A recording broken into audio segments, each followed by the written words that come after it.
Në Qendrën për Kulturë në Kërçov u mbajt promovimi i 4 veprave shkencore të gjykatësit të gjykatës kushtetuese të Republikës së Maqedonisë së Veriut profesor Dr. Osman Kadriu.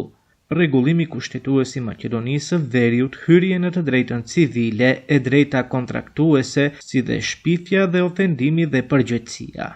Vepra këto të cilat do të mbesin si një pasuri për fushën e drejtësisë. Për rëndësinë shkencore dhe juridike të këtyre veprave folën profesorë universitar si Fatmire Doku Lumani, Mersim Maksuti, Zejnepe Hasani dhe Bashkim Selmani, të cilët theksuan kontributin e profesor Dr. Kadriut në zhvillimin e mendimit juridik dhe në avansimin e literaturës profesionale në fushën e së drejtës kushtetuese dhe civile. Ai theks të veçantë u vën çdo të drejtë, çdo liri. Dhe duke u bazuar në këta, duke filluar nga e drejta e jetës, e drejta më e rëndësishme, pra për personin, për individin, ai potencon se një nga të drejtëlore të njeriut është e drejta e jetës, autori na jep sqarime edhe për të drejtën e jetës, me të cilën nënkuptohet mbrojtja e njeriut nga shqetësimet në jetën personale. Në ta shohim se dënimi me vdekje është mohimi të drejtës për jetë, që disa e quajnë edhe e drejta në fat. Edhe në një historia se shpesh e kemi fituar drejta dhe më vonë na janë rimarë ato, pra pas degradim tyre.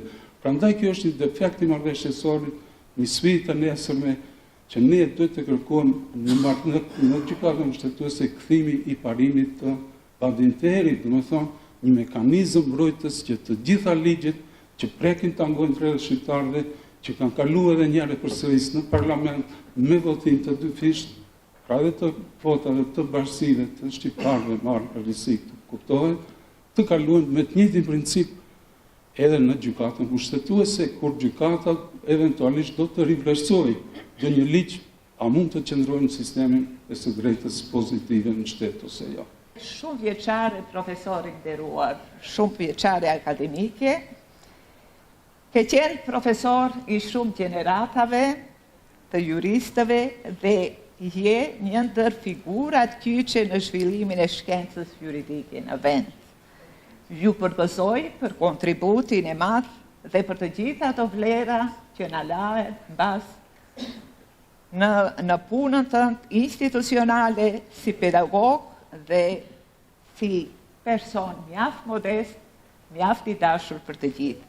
Është me rëndësi të themi se libri profesor Osmanit, ashtu praktik gjyqtari i gjykatës kushtetuese, trajton një temë të jashtëzakonshme, të ndjeshme dhe aktuale, shpifjen dhe mashtrimin për shpifje, si dhe kalimin e tyre nga vepra penale në kontekst civil.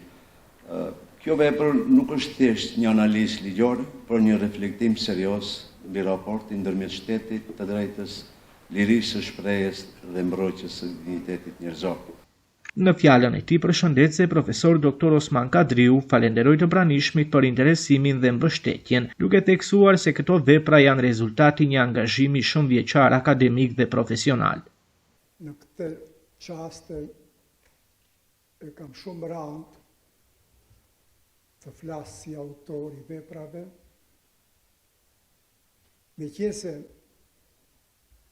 autori i veprave, kur ka folës të mirë, kur ka moderator të fort, kur ka recenzent të jashtëzakonshëm, atit nuk i ngel kur gjatë që tërsen, me qenë se kreta jo çka është materie e veprave, është e trajtuar edhe shpjeguar nga kolegët. Por prapse në këto çaste, duke respektuar prezencën e juaj, e cila prezencë mundsoi që ky promovim të jetë madhështor, akademik. Aktiviteti u përmbyll me një interpretim muzikor nga moderatorja e aktivitetit sopranoja Besiana Mehmedi, e cila interpretoi këngën e preferuar të profesor Dr. Osman Kadriut.